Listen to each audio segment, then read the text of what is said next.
Hello and welcome to Healing Our City, Unpacking and Undoing the Harm of the Rizzo Administration, a conversation with movement leaders. This panel discussion is part of PhillyCam's Philadelphia Stories Retrospective. Philadelphia Stories was a program that chronicled our city's rich cultural fabric and imagined futures through the eyes of independent filmmakers and community storytellers. It introduced all genres of filmmaking. Now, 20 years later, PhillyCam, with the generous support of the Independence Public Media Foundation, is providing Philadelphians with the opportunity to revisit these memorable independent films. This panel is part of that exploration. How do we tell Philly stories? As part of the Philadelphia Stories Retrospective, we are hosting conversations that explore themes and issues addressed in the films as part of the original Philadelphia Stories series. This month, we are discussing Robert Mugge's 1977 documentary, Amateur Hour at City Hall, the story of Frank L. Rizzo. It follows the former police commissioner, then mayor, during his second term and shows a city as divided over his character as voters are today over Trump, i.e. Donald Trump. Known for his law and order tactics, Rizzo promoted a culture of racism and brutal policing. We have assembled a stellar group of Philadelphians representing several generations to use the film as a jumping off point to discuss how to counteract oppressive legacy of Rizzo's law and order policing. What groundbreaking work is being done to reform the city's criminal justice system, repair what has been broken, and heal the wounds. Speakers will discuss their work to end cash bail, to end mass incarceration, to promote police accountability, and remove symbols of oppression like the Rizzo mural in South Philadelphia and the statue across from City Hall. Our panelists include Candace McKinley. Candace is a community organizer and abolitionist based in West Philadelphia. A former attorney, Candace has dedicated her time to the organization for Black liberation and against mass incarceration with groups like Up Against the Legal Wall Collective, Philly for Real Justice, and Black Lives Matter Philadelphia. Candace McKinney is the lead organizer, for the Philadelphia Community Bail Fund, and this is an organization which she has been a part of since its founding in 2017. Chris Henderson is the executive director of the Amistad Law Project. They grew up in East Orange, New Jersey, a majority Black working class community. They are a movement lawyer and co-founder of Amistad and co-founding member of the Coalition to Abolish Death by Incarceration and the Movement Law Center. She is also, or they are also a fellow with the Movement Law Lab and the 2019 Soros Fellow. And we have Reuben Jones. Reuben is a social justice advocate who serves as executive director for Frontline Dance Inc. and the Campaign and Policy for Dignity and Power Now, where he fights to transform the criminal justice system to abolish mass incarceration. Reuben is a master's level clinician, Lincoln University, and a tireless fighter against the injustices, who also mentors at-risk youth, provides mutual aid to marginalized communities, and is a strong advocate against gun violence. Thank you all for joining us today, both as viewers and those panelists who will walk us through so many of these issues that still persist from that time in the 1970s, which cast such a dark shadow on Philadelphia. So why don't we just start with our discussion? Our panelists have so much information to share with us. So let me just start with getting some personalized perspectives from each of you. What do you see as the legacy of Frank Rizzo today? Candace, why don't we start with you? Yes, well, one thing that struck me most about the film and thinking about his legacy and what he did while he was, head of our police department and mayor is just that how little the attitude of the police department has changed since Rizzo's time. And recognizing some of the echoes of a lot of supportive sentiments around violence and crime that are still present today, especially as we face, our current issues where it comes with the gun violence and with recent spat of like carjackings that are happening, and just a lot of people still are motivated by fear, and they're responding to these issues that have been present for so many years in Philadelphia in that same spirit of fear. And for me, just like seeing that there has been progress, there has been change. We've done a lot in the recent years where the symbols of Frank Rizzo celebrating his legacy have been brought down all over the city, which is a great step. But I think to really undo the harm that he's done, we have to really change not just our culture of policing, but we have to fundamentally change like the institution of policing and mass incarceration as it exists in Philadelphia, with an eye towards not just reforming it, but abolishing it and building something that serves us better. Because even though there has been progress, there has been change, there's still that underlying spirit of fear, of violence, of brute force that underlies all these systems. Chris, where do you see the tentacles of the legacy of Frank Rizzo, or should I say legacies of Frank Rizzo? I mean, sort of echoing what Candace was saying, we are in a moment where the homicide rate has gone up considerably last year and this year, and the year before that as well. We're seeing shootings having gone up.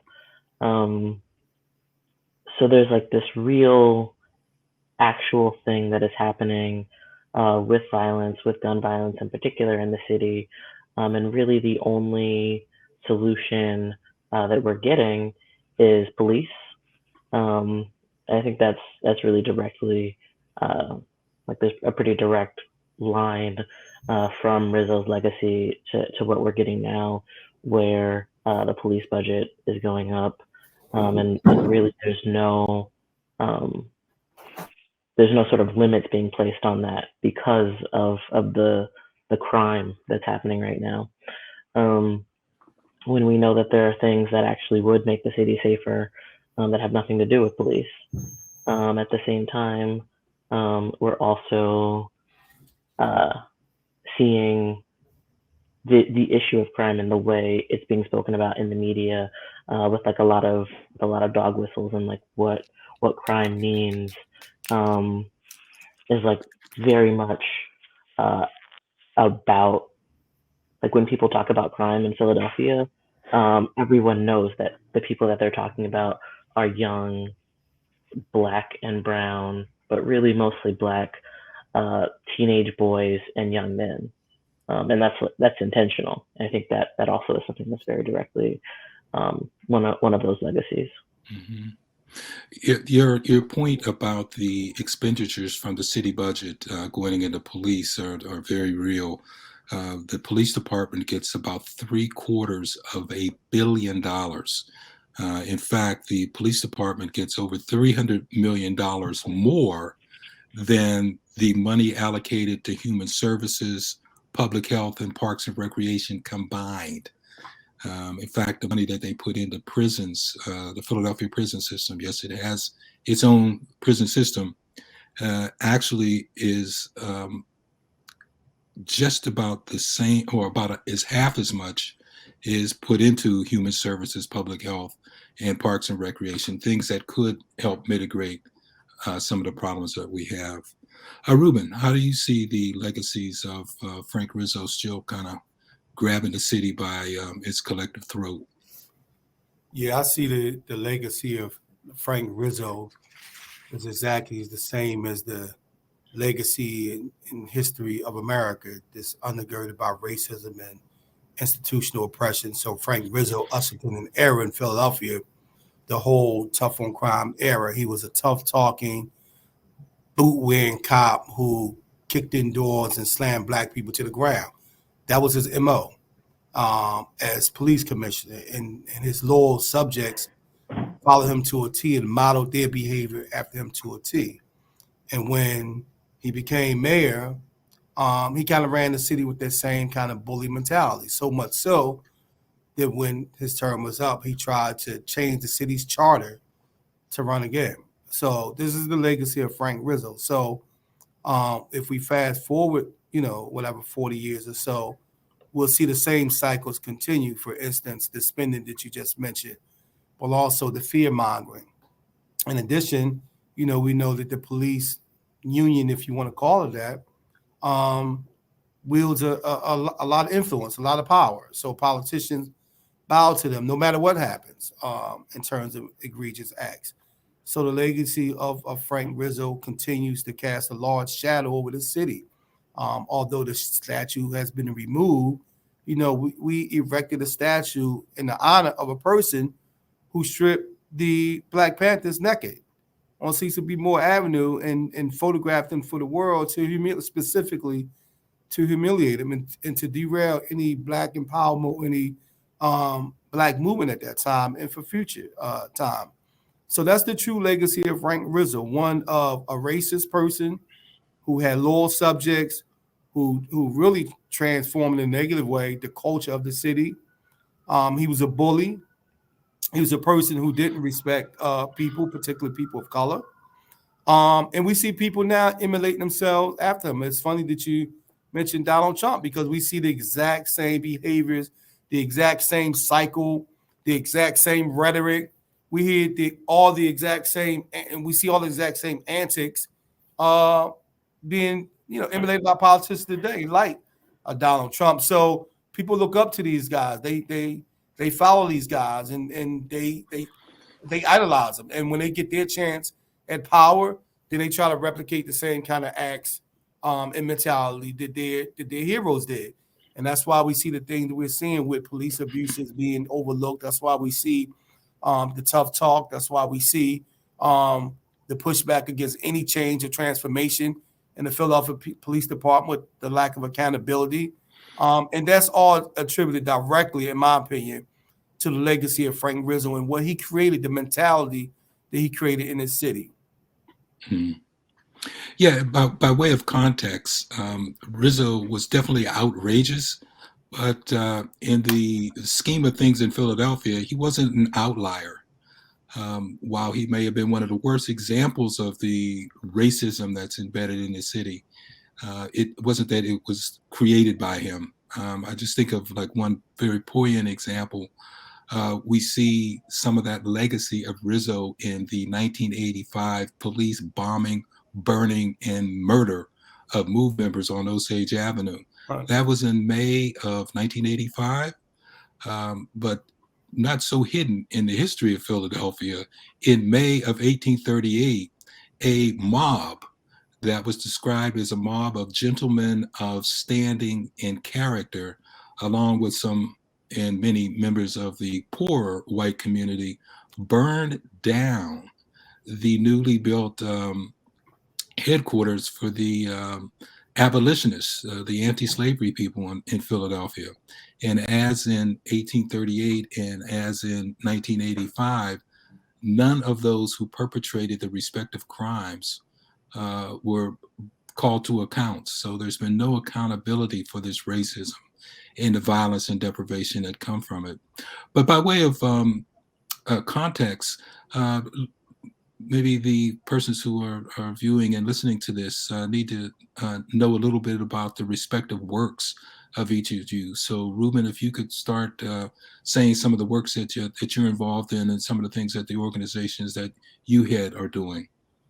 Yeah, absolutely. Thank you. So currently I am the executive director of Frontline Dance Inc, a nonprofit in Philadelphia that serves marginalized populations through mutual aid, reentry support, social justice advocacy, mentoring, and violence prevention. So that's some of the work that we do. Also serve as a campaign lead for Dignity and Power Now, with the focus on ending mass incarceration and restructuring and transforming the criminal justice system. We're currently opposing a probation bill that we fought strongly to prevent from reaching the Senate floor, SB 913, which we think contributes to the carceral state.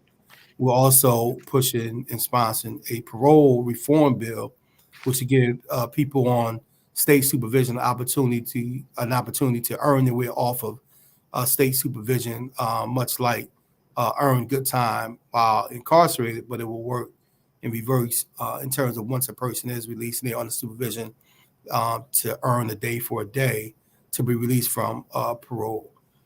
So those are the two of the most recent political campaigns I'm working on. But we also worked on going all the way back to 2014 when the city first wanted to build a new jail and purchase land to do that. We were part of a coalition of advocates who stopped that and then began to push for a release through reforming the bail system, which led to us creating the community bail fund. And then we went on to push to close a jail, which is the House of Correction, which successfully happened in 2018. It actually closed in theory, though they still kind of use it for so-called emergency or overflow needs. Also was worked on the Bandit Box back in 2010, bringing that opportunity to Philadelphia to help folks who have a criminal justice background to not be judged on a job application and denied opportunity because of a question of have you ever had contact or have you ever been incarcerated or have you ever had a conviction? How are they phrased in different applications? So my history with criminal justice reform and social justice advocacy is long and hard. We've advocated against things like electronic monitoring, risk assessments, again, probation reform. So I am also a formerly incarcerated person. I spent 15 years in state prison. I came home in 2002. So I've actually been home for about 20 years now, doing this work on the ground in my hometown of Philadelphia.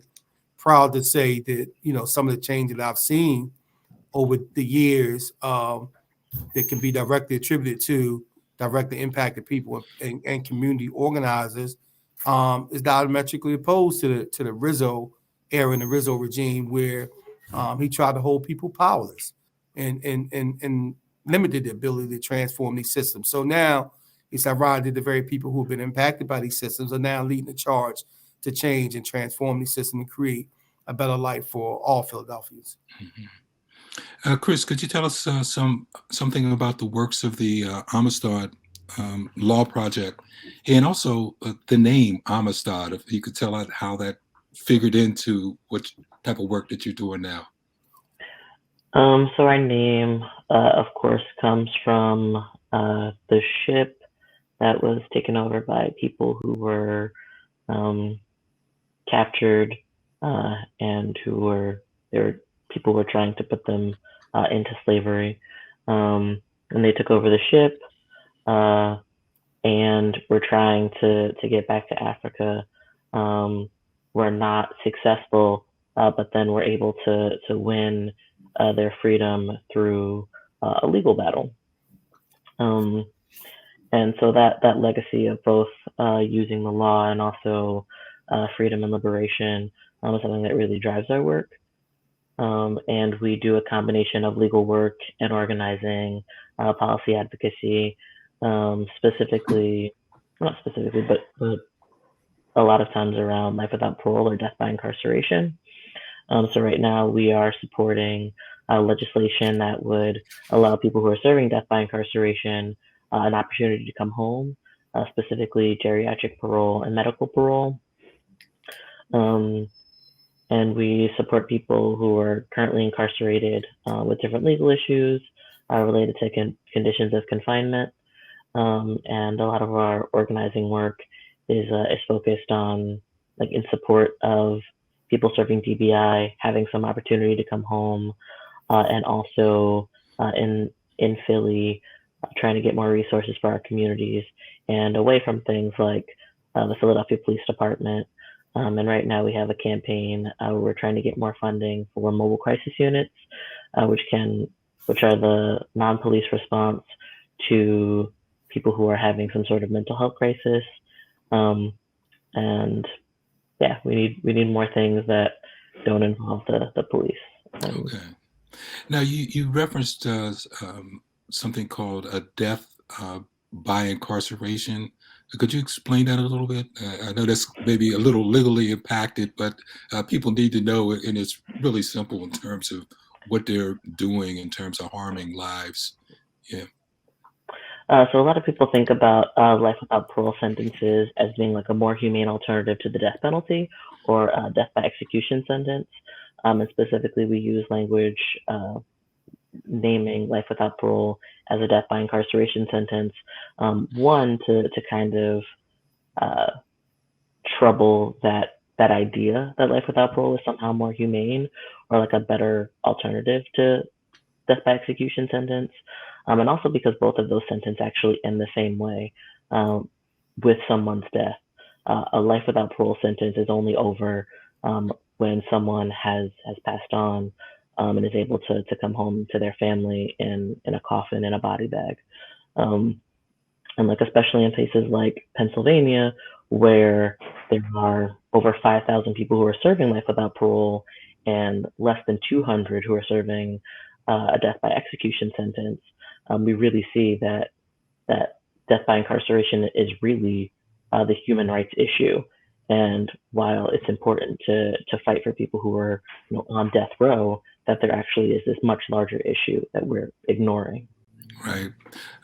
In Pennsylvania, one of the, I guess, few states perhaps, or among the states, where once you're sentenced to a life sentence, you stay incarcerated until you die. In other states, I think it's perhaps New York, you could correct me, life is after 25 years, you're eligible for parole, which doesn't mean you'll get it, but you're eligible for it. So in Pennsylvania, life means life until, as you said, you come out in a body bag or a coffin. Yes. And of that, what, 5,000 people that you indicated are serving these kind of sentences, I think over 1,600 are over 60 years old. So we're keeping elderly people in these sentences.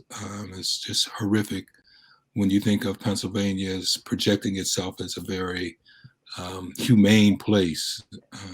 Yeah. Candace, what sort of work is your organization and you're doing? Yes, with the Philadelphia Community Bail Fund, the lead organizer there, we were started in 2017, came out of, as Ruben talked about, the No 215 Jail Coalition, and responding to a call put out by Mary Hooks, who was the head of the organization Southerners on New Ground, asking people to raise money to bail out Black mothers and caregivers in time for Mother's Day. And so, we gathered to answer that call, raised $60,000 people, $60,000, I'm sorry, and freed 13 people, and then decided to stay together to be a year-round bail fund because a huge driver of the incarcerated population in Philadelphia is pretrial detention, is cash bail. And so since then, we've bailed out 738 people.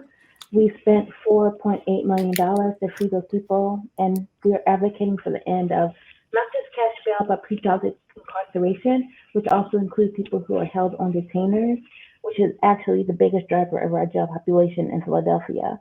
People who are awaiting their day in court because of a supposed violation of their probation or parole. And so, yeah, that's our goal. We also do a lot of mutual aid, and we're starting to do more organizing with the folks that we bail out so that they can lead the movement to end pretrial detention. Mm-hmm. Two questions to you. One, why is it important for persons to be bailed out or have the ability to get bailed out? And number two, in terms of our local prison system population, how many people are there awaiting trial, say on bail because they can't make it or have other detainers, versus people who are actually serving their 23 months or less sentence in our system? Yeah, so basically cash bail, for people who might not be familiar with it, is basically a person is facing criminal charges and they are given a price that they have to pay in order to be released pre-trial to their homes and their communities until their court date. And the money is supposed to be a promise that they'll return to court so that they can get it back. So in Philadelphia, we've seen bails as low as $300 for a person to get out, and high as $1 million, and more for a person to get out of jail. And so that's before a person's been charged with any, they've been charged, but they haven't been found guilty of any crime. They haven't had their day in court. And so people who can't afford to pay that bill can sit up in jail for months, even a couple of years. We have people that we bailed out who have been sitting in jail for 14 months. And so in that time period, people lose their housing, their jobs. Many people have lost custody of their children who end up in, the DHS system and lost their foster care. People are facing a lot of medical conditions. So we bail out people who are fighting cancer, who have a lot of debilitating illnesses. And so it has a lot of impacts on a person's health, their family, their livelihood, their ability, once their court case is dealt with, their ability to get housing or to get financial aid is impacted. People are more likely to accept plea deals and plead guilty to a crime they may not have committed on the promise of getting out. People are also much more likely to be found guilty when they're not able to be defending themselves on the outside in their community, talking with their lawyer, gathering evidence because they're sitting in the jail cell. So it actually has a negative impact on our supposed justice system because it, pushes down the scale on the side of guilty and incarceration, because you're not really able to even assess a person's guilt, assess whether or not incarceration is a necessary step to address what has happened. It's a really harmful thing. And just as far as the population right now, the prison population is always around 4,500 people or more. And we know that 9 out of 10 of those people are held pre-trial. They're on cash roll alone or with some type of detainers. So very, very few people who are in our local jails are actually serving sentences. Most people are waiting their time, in court. And right now, in a pandemic, it's especially worrisome because, COVID spreads. You know how COVID spreads with you being in close contact through the air. Our jails in Philadelphia are notoriously filthy, inhumane. Right now, there's crisis with violence, understaffing, people being stuck in their jail cells for 24 hours at a time, not being able to get out to bathe, shower, speak to their loved ones or their lawyers. And just a spike in violence, people not being able to get medical treatment, people living in really filthy conditions with rodents and vermin, mold in the air system, a lack of heat, and in the summer, a lack of air conditioning. So it's really, it's not just an unjust conditions, it's something that's really life-threatening and has cost people their lives over this past 2 years of the pandemic that we've seen. And so really pretrial detention is sort of one of the biggest issues we're facing with mass incarceration locally. Mm-hmm. Yeah, it's amazing that when we think of learning and supposedly learning from things that have happened in the past during the that other pandemic, the Spanish flu pandemic back in the 19 teens, it was documented that one of the places where the pandemic spread the most was in jails and prisons. And here we are almost a century later, not knowing or not learning from it. And when you talk about the conditions in the prisons, again, these kind of ugly parallels. During the Rizzo times, the horrid conditions in Philadelphia prisons was in a place called Holmesburg, a prison that you could see from I-95. It's just so formidable. They haven't been able to tear it down yet. And there was a reform movements that was supposedly to clean up the Philadelphia prison system. And they built more prisons, but the conditions remained the same. Why don't we just kind of open it up to conversation, because all of you are really plugged into the pulse of the communities and these issues that we're talking about, mass incarceration, the inability to get bail.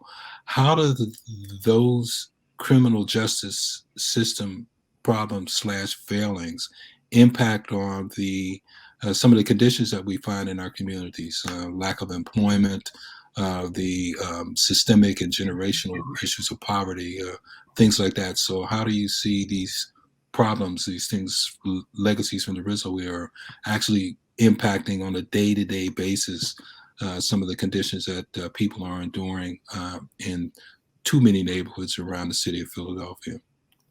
Yeah. Before we get to the neighbors, I just want to comment on, you mentioned Holmesburg, right? Mm-hmm. And now Holmesburg was a notorious jail. It's a county jail, which I served time at. It was very violent. And the reason Holmesburg got closed, because it was on the front page of the papers, was the horrendous amounts of homicides that was happening inside of Holmesburg, right? So people, community members, activists, and even non-activists, people who just cared, begin to raise an eyebrow about why is this happening. Again, attributed directly to the Rizzo regime in terms of the culture that was built in terms of folks who incarcerated were labeled as the bad guy. They, got what they deserved. And, so it was like people kind of turned a deaf ear. So part of what happened was the media got involved and it became an investigation. So in terms of why was this person in this space and allowed to basically take life with no, whatever. So as we know, there's a lot of corruption inside these jails. So right now, there are people who are dying, both from violence and from COVID and from other things, neglect, heart attack, cancer, because the guards union, though not as strong as the police union, they have a very powerful union, and they can use COVID as this excuse to not show up for work. Right now they're operating on a skeleton crew. Right now they have, I don't remember the number of guards. They said that they are short.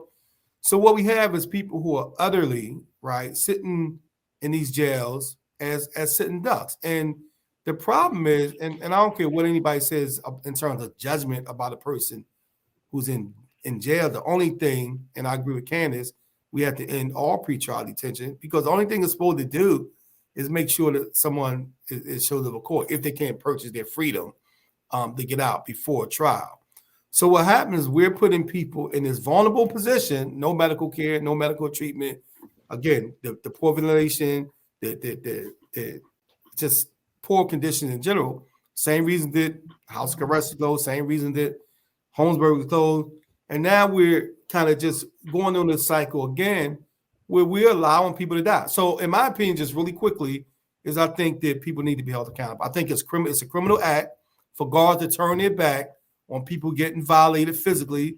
I think it's a criminal act on the part of Blanche Carney and the city to turn their back on CDC requirements for this pandemic. And we aren't doing anything. I mean, we're doing something. We need the media to really ring the alarm for the situation and harken back to the era of the Rizzo administration, where people were forgotten and people were discarded and people were dismissed and devalued, right? And if we start that investigation, a lot of heads will roll. We'll begin to see. Oh, no. We cool. We just. I apologize. We got some other stuff going on, but we gotta, really ring that alarm and make sure that we get the proper eyes. That means the Attorney General. That means any other investigative body that oversees these type of police abuses, because it is abuse. We know that some of this stuff has happened because the guards are manipulating the situation, and I'll leave it there. Mm-hmm. But and again, this is to harken back to the Rizzo administration. They created a culture of devaluing human life, particularly Black life. And if you had that additional label of being a felon, right, convicted or not, then that gives them carte blanche to kind of treat you less than. So, and that's the issue that we had to put forward and really push and hold people accountable for. Candace, Chris, what do you see the role of the media doing? Ruben was saying that we need more media attention to this. I know in New York City, there's a lot of attention going on with the comparable but perhaps larger issues on Rikers Island. But how do you assess the media and what it's doing or not doing in terms of highlighting some of the issues that really have rippling impacts far beyond, say, the police station or the jails?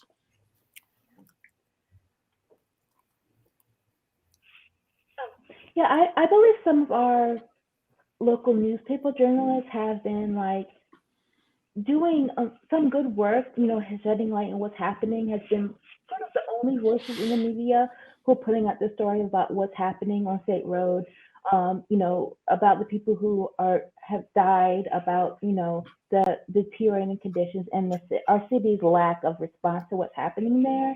Like, I think especially about some of the articles that have come out in the Inquirer lately.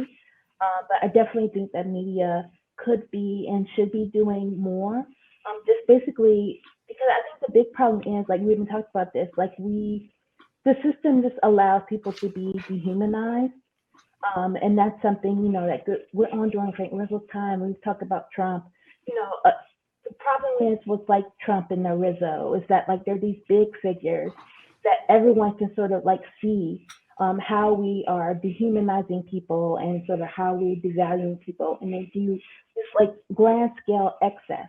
But then when we get to like a current administration under Biden, or we get someone like progressive prosecutor like president in office, a lot of people's attention turns away from those things that are happening, from this grand scale dehumanization that's happening, and we just think that things are getting better or things are okay, or we don't really pay attention to those things anymore. We might be fatigued.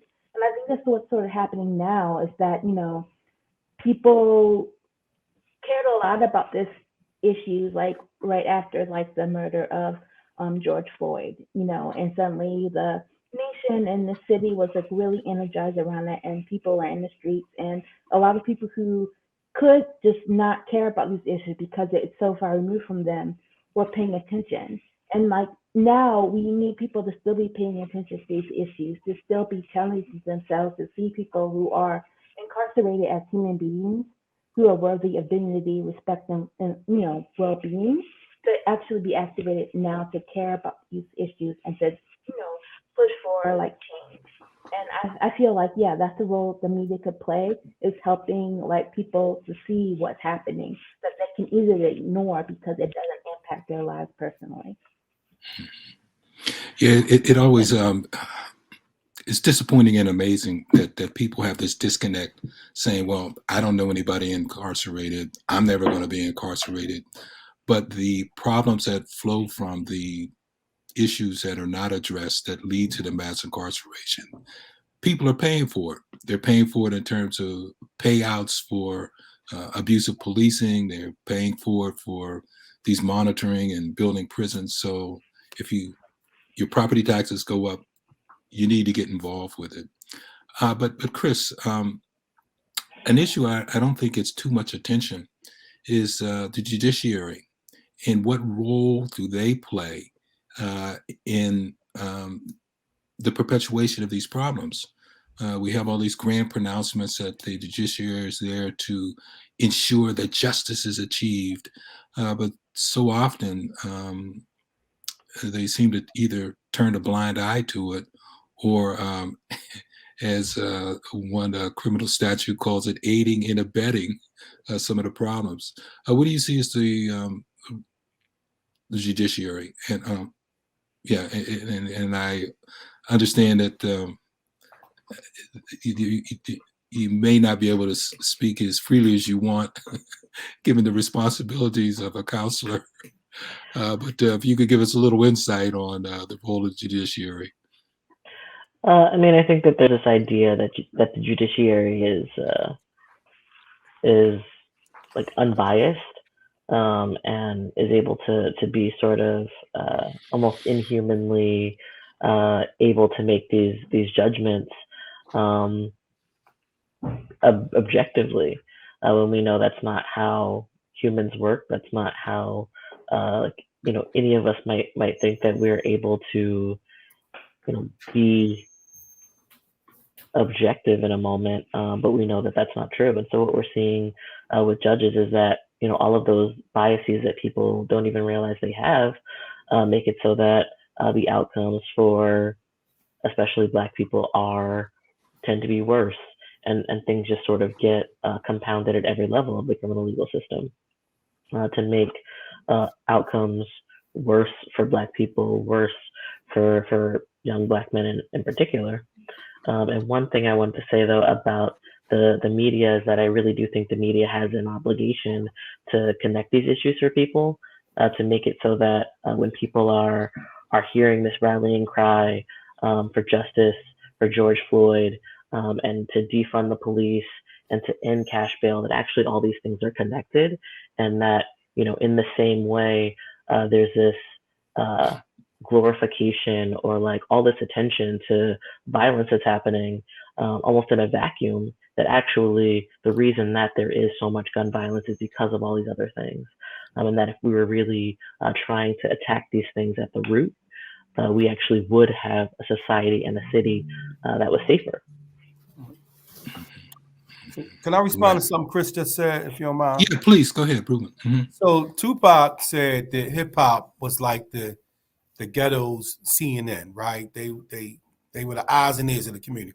So all the people on this call and other activists across the city are the same. They're the eyes and ears of the community, particularly as it relates to criminal justice, right? So we can go to the top of the mountain, we can shout, and we can scream, and we can say, this is not right, this is unfair, this is problematic, there's all these things.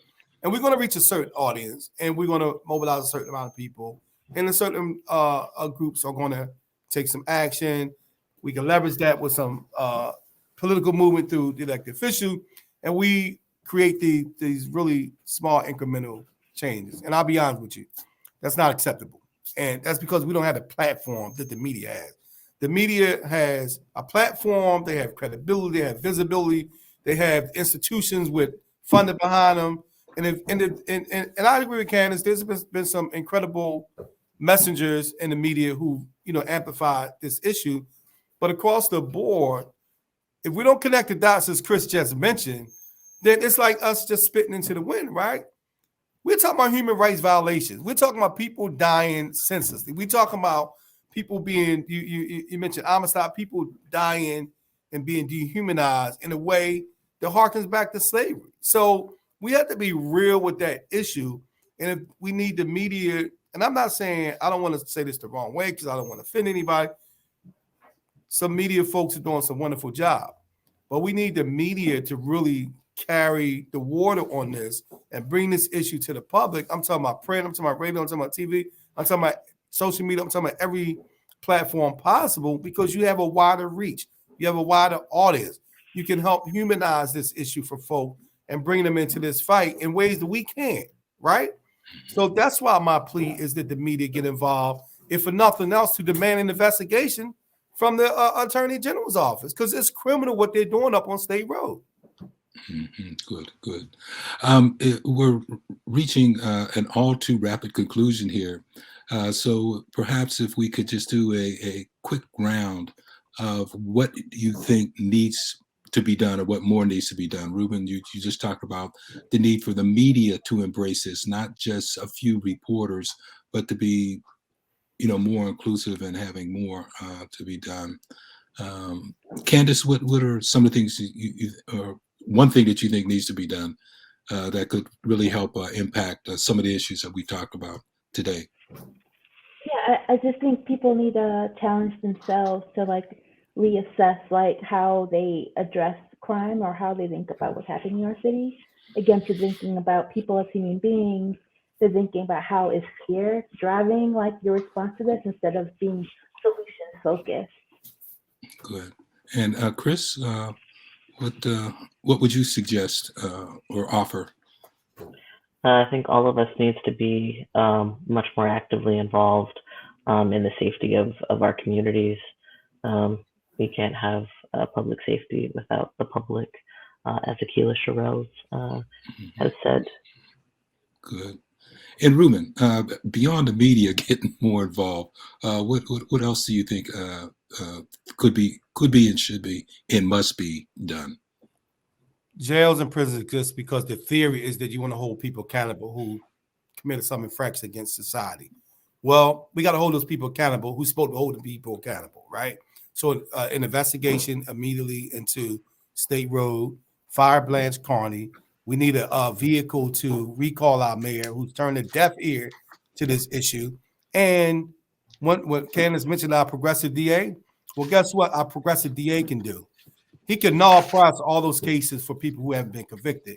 Doesn't mean that they're not going to go back to court, but it means they can walk out the jail, right? So we can begin to get them the attention they need medically, emotionally, spiritually, and intellectually. We need a full campaign by Josh Shapiro to look at each of those guards who are working on State Road where somebody died on their watch and hold accountable the unions for basically vouching for prison guards to not show up for work, still get paid, and put people's lives at risk. Good. Well, Candace, Chris, Ruben, thank you so much for sharing your experiences, your insight, and your expertise. And it's true, we all need to come together to do more to address these issues because they impact all of us. If they don't impact all of us directly, they do directly through the pocketbook in terms of the taxes that we pay and how that money is misspent. It is absolutely criminal that the city would allocate so much money to police, courts, and prisons and neglect some of the other issues. We talked a lot about the Rizzo administration in terms of its impact on policing and the criminal justice system, but something that gets lost all too often in looking at Rizzo.